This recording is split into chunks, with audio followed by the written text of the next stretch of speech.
Humiliated and, quote, super pissed is how sources describe President Trump's move tonight after his pick for chief of staff, Nick Ayers, unexpectedly turned him down. So unexpectedly, in fact, that Trump had already even given Ayers an assignment, assuming that he'd be taking on the new role. So it was like, it's done. The press release is done. Here's your first job.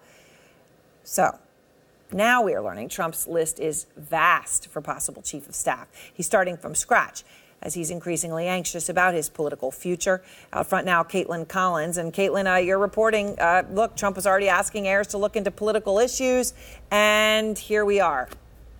Yeah, that shows you two things. One, just how much President Trump thought he was counting on Nick Ayers to take this job and did not know that there was a chance he could turn it down, even though Nick was insistent during those negotiations that he wasn't going to stay on for those 2 years that President Trump wanted. But two, it also shows you just how concerned President Trump is getting for what Washington is going to look like in January when you have those newly empowered House Democrats with what they vowed to say is going to be very strict oversight of his administration. So that is a growing concern for him. He realizes that, and he wants his new chief of staff to be more politically focused, to essentially be by his side and help guide him through the tumultuous next 2 years that are going to happen. And he often complained he did not think John Kelly was politically shrewd enough to do that job. So who, Caitlin, is in the running at this point from this vast list, right? You go from one to who knows what.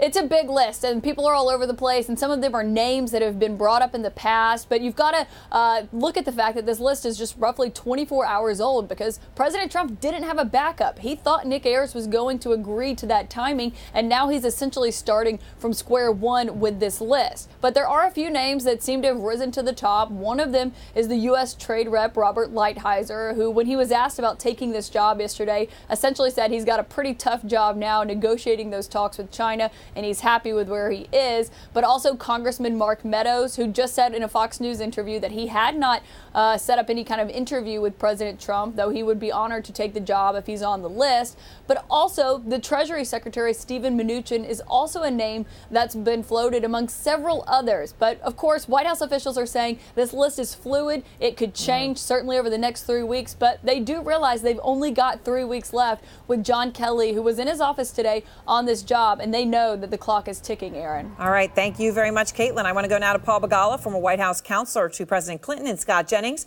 former special assistant to President George W. Bush, both people with experience working directly with the president. Scott, we now have gone from a list of one, and it was all done. The president is humiliated and, quote, super pissed. He is now in this position. He doesn't look good. He doesn't like that. Why aren't people lined up here? Well, I think the people weren't lined up because it was widely assumed that Nick was going to take the job. So I don't think folks were out there, and knocking on the door saying, hey, consider me your backup plan. No one thought he was going to turn it down. Now I think the president has an opportunity to find someone who can do a couple of things. Number one, deal with these investigations. I think it would be good if they had a chief of staff who'd maybe lived through some investigations before and understands what that's like in a White House. Number two, I think the person has to be a realist. It's not all Mai Tais and Yahtzee out here.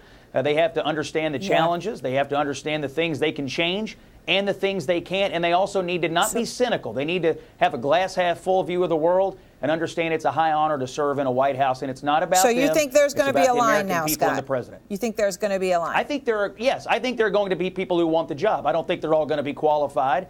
And it's the president's job to find someone who checks a couple of good boxes. Investigations and politics are two on my list. Paul?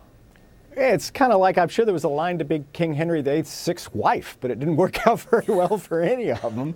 It's a fool's errand. the General Kelly, think about this, a four-star Marine who served with great honor and distinction in our country. He was in charge of Southern Command, which is all of our military assets in South America, Central America, the Caribbean.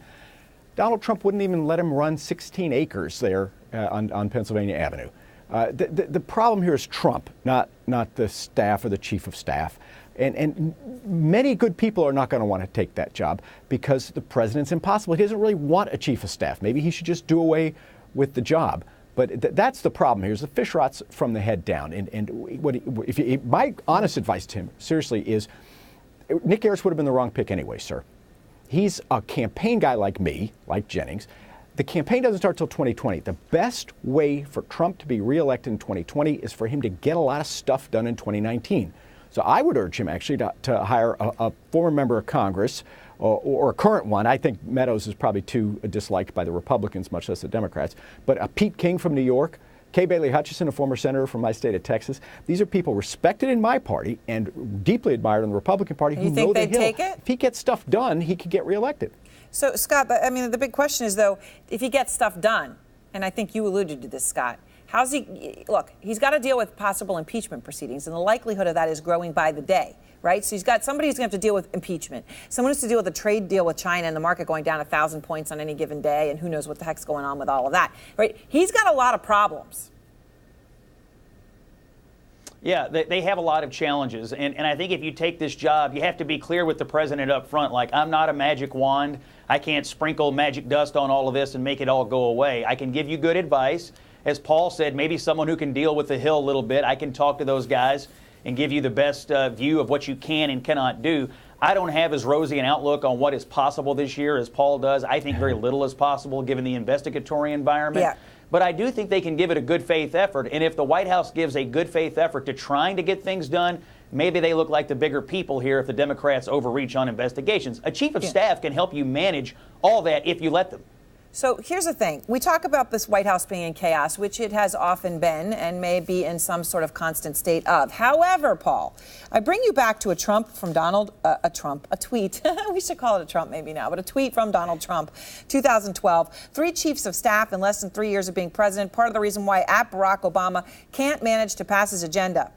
Okay, Paul, here's the thing.